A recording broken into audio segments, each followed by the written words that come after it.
station. But you can watch us too if you would like. Just head on over to SuperTalk TV. That's on your computer or your mobile device. And if you would like to catch some good movies, we got a way for you to do that. Ryan Parker with the Mississippi Film Society is joining us today to tell us about a film festival that's headed to Central Mississippi. So welcome back, Ryan. Hey, Rebecca. Thanks for having me. How are you? Well, it's always fun to talk to you because you bring the coolest things to town and also get to talk about the great work that's going on in terms of film with Mississippi. So what's this new festival about? So it's always been a goal to start a film festival with the Mississippi Film Society, and it's coming true next month, April 10th through the 13th. It's a Thursday night through a Sunday night.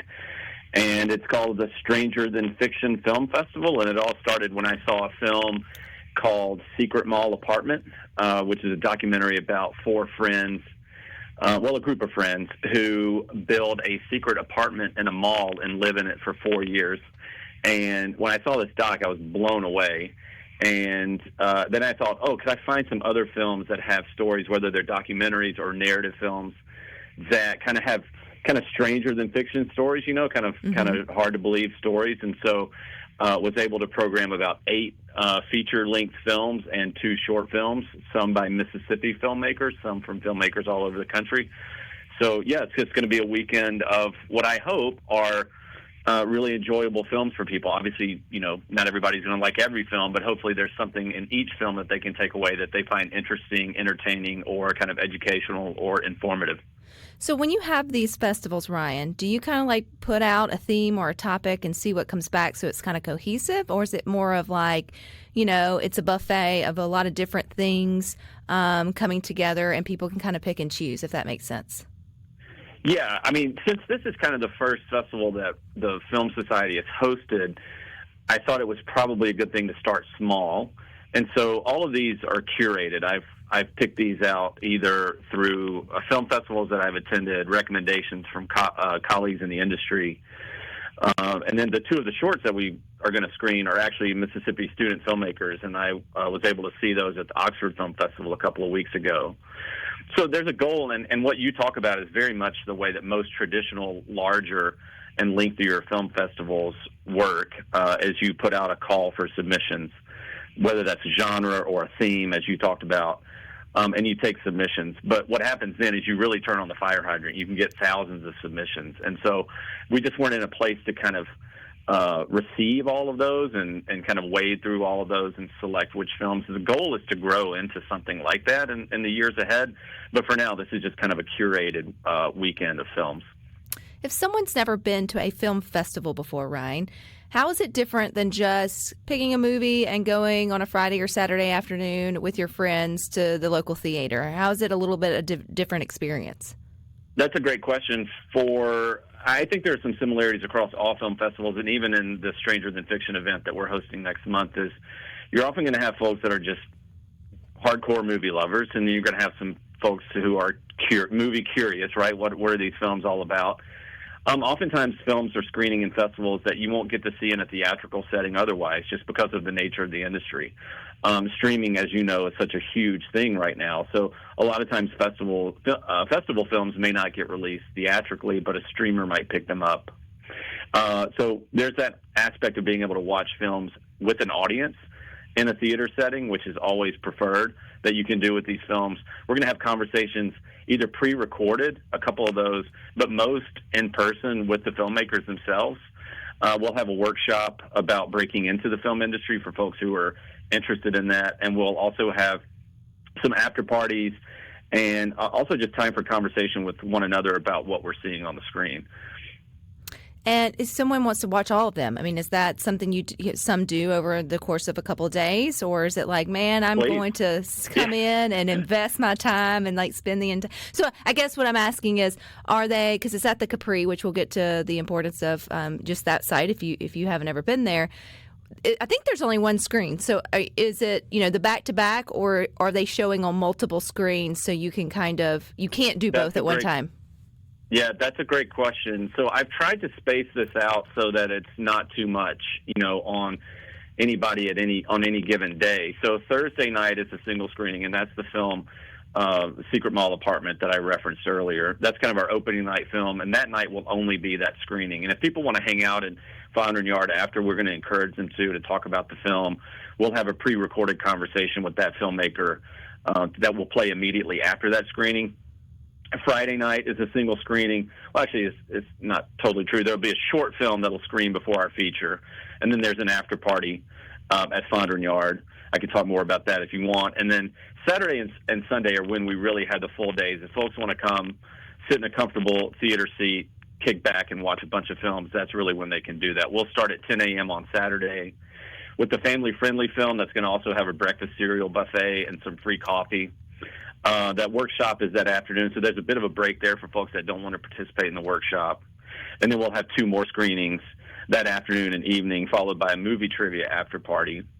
And then Sunday, there's going to be 3 screenings back to back. So that's a pretty full. Those are full weekend days. But I thought, most people are off on the weekends, and it's hard to kind of fill midweek with programming, during the day. So it's not fair. You don't get to play in the trivia, do you? Because I feel like you'd be very good at that. I feel like I probably have to recuse myself. Maybe I'll be handing out prizes to the winning team. How about that?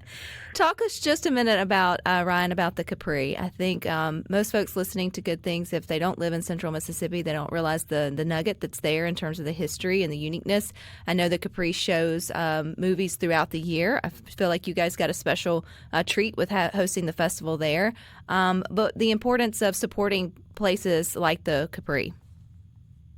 There are a number of theaters in the Jackson metro area that could host an event like this, but none with the character and the history of the Capri, and also the convenient location.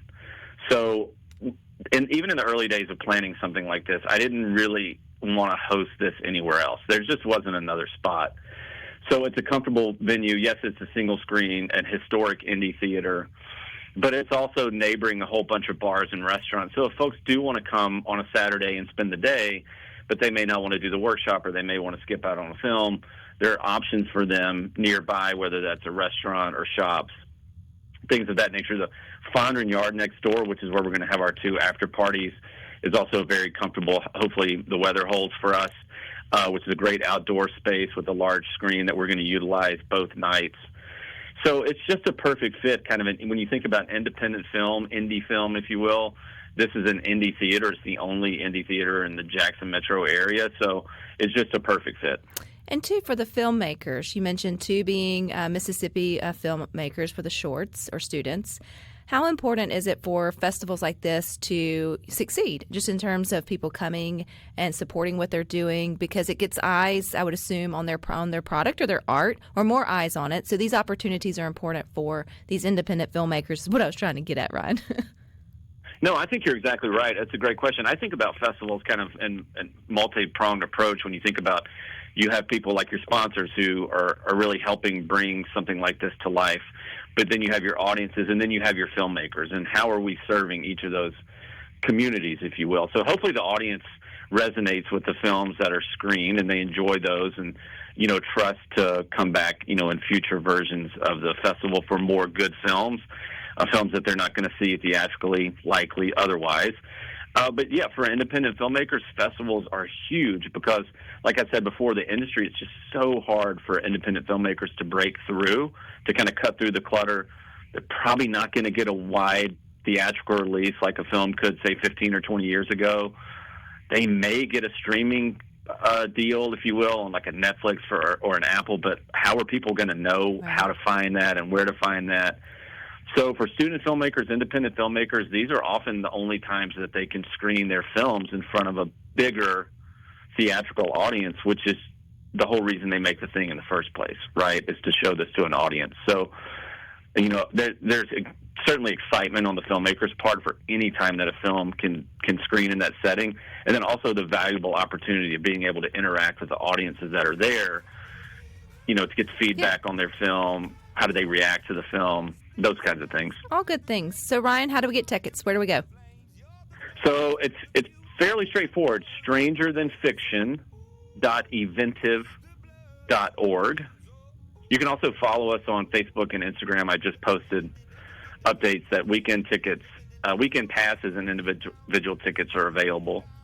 So the film site, it's Instagram or Facebook, MS Film Society, and there'll be links within those profiles to weekend passes. $25 get you into everything, get you a free drink ticket at a screening of your choice. Well, that's such a good deal. Individual tickets are $12, and then we've got a couple, thanks to some generous sponsorships and partnerships, we've got a couple of free screenings too. So there's multiple ways for people to engage. All righty. Thank you, Ryan. You stick with us. We got more for you coming up next.